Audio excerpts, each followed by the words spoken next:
So class 9th half part of this chapter atoms and molecules, इसका half part हम लोग पहले की वीडियो में कर चुके हैं.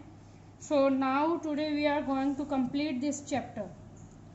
सो चैप्टर पिछली बार हमने क्या पढ़ा था, डाल्टन की थ्योरी के बारे में, और डाल्टन की थ्योरी कैसे गलत साबित हुई थी उसके बारे में. So today we are going to do read about atom mass, ठीक है, मॉलिक्यूल, मॉलिक्यूल्स मास, इसके बारे में हम लोग कंप्लीटली अब इस वीडियो में स्टडी करेंगे. First is atomic mass of element. Element का एटॉमिक मास क्या होता है? जो एवरेज मास होता है एटम का वही क्या कहलाता है? Atomic mass. यानी इलेक्ट्रॉन, प्रोटॉन और न्यूट्रॉन का जो इंडिविजुअल मास होता है और उनका एवरेज मास जब निकाला जाता है तो that is called the atomic mass of a atom. ठीक है. Next is relative atomic mass of element. Relative atomic mass क्या होता है?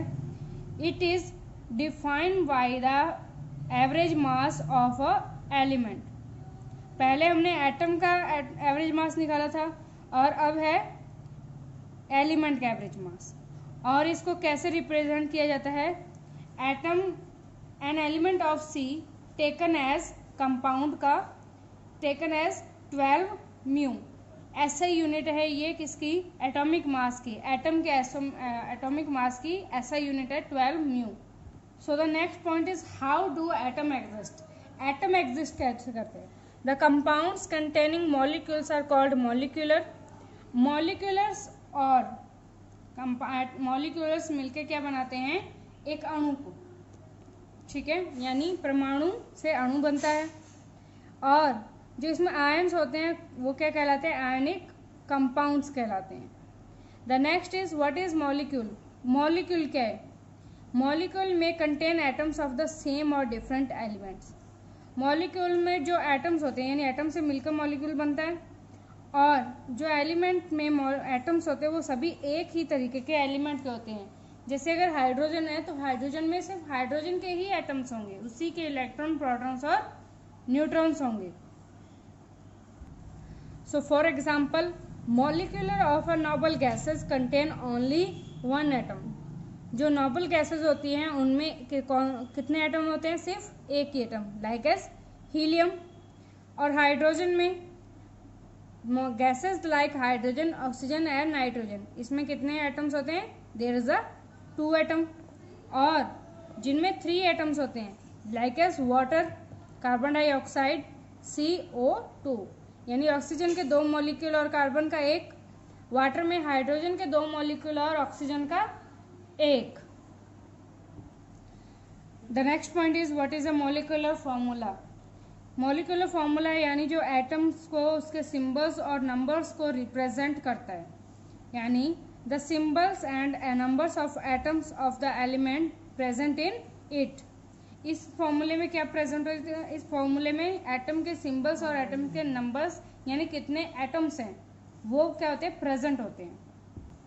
और what is a empirical formula, और it is also stoichiometric formula. In this empirical formula of an substance is the simplest formula which gives the lowest whole number ratio between numbers of atoms. ये क्या करता है? Empirical फॉर्मूले में क्या होता है कि अलग अलग बहुत ही सिंपल तरीके से रेशियो प्रोवाइड करता है एक एलिमेंट के अलग अलग एटम्स के बीच में. ठीक है. इसके बाद लाइक एज 6 कार्बन एटम्स और 6 हाइड्रोजन एटम्स हैं तो इनका रेशियो क्या होगा? 1:1 का रेशियो होगा. Next thing is molecules of element which combine to form discrete molecules. It means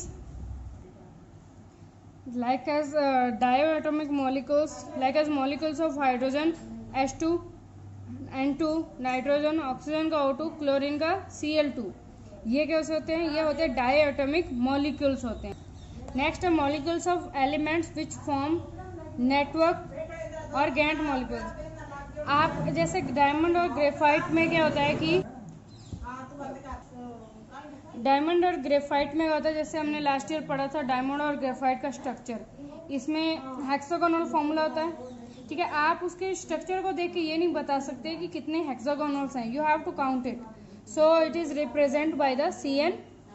ठीक है, next is the molecules of metallic elements, this is the represent, ये एटॉमिक सिंबल है और ये एम्पिरिकल फॉर्मूला सिंबल्स हैं, तो both are the near by the same. ठीक है, next is the molecules of compound, ratio क्या होता है मास में और मॉलिक्यूलर फॉर्मूला में।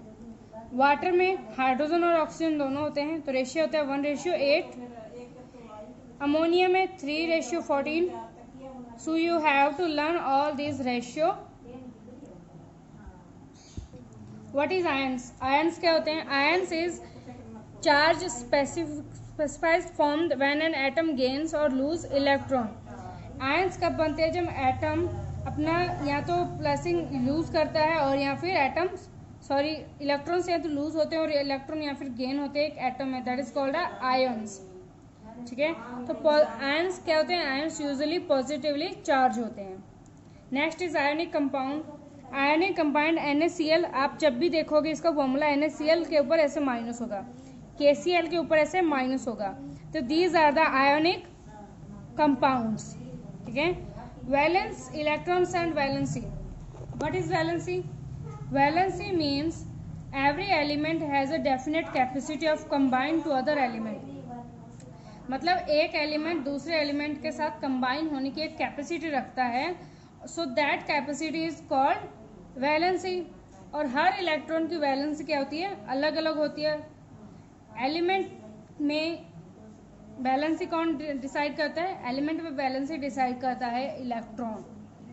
ठीक है, सो रिलेशन कैसे निकाल सकते हैं मॉलिक्यूलर फार्मूला और एम्पिरिकल फार्मूला में, molecular formula is equal to N into empirical formula, N is an integer, जितना एम्पिरिकल फार्मूला होगा उसको इंटीजर नंबर से मल्टीप्लाई करके मॉलिक्यूलर फार्मूला निकाला जा सकता है।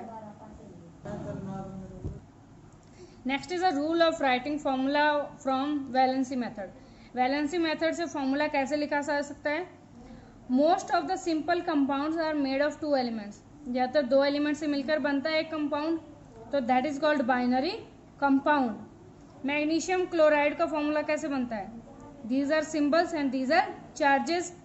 मैग्नीशियम क्लोरीन का चार्ज होता है -1 और मैग्नीशियम का चार्ज होता है +2, तो जब ये एक दूसरे से रिएक्ट करते हैं तो Mg-, ठीक है, प्लस की डिजिट बड़ी है इसलिए प्लस का साइन आएगा, माइनस की डिजिट छोटी है इसलिए माइनस नेग्लेक्ट हो जाएगा, तो MgCl2, MgCl2। Relative molecular mass कैसे निकालते हैं, mass of one atom of substance upon 1/2 into mass of one atom, C12 in mu, जो हमने स्टार्टिंग में पढ़ा था। ठीक है, तो mass of one atom of substance upon 1/2 into mass of one atom.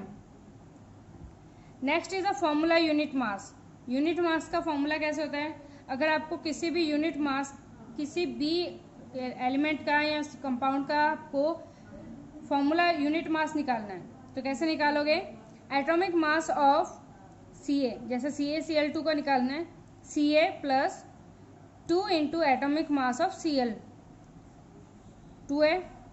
ठीक है, तो 2 into atomic mass of Cl और प्लस में एटोमिक मास ऑफ Ca, तो एटोमिक मास ऑफ Ca कितना होता है 40 और Cl का होता है 35.5, मल्टीप्लाई करेंगे तो 71 और ये 40, तो टोटल इज 111 म्यू।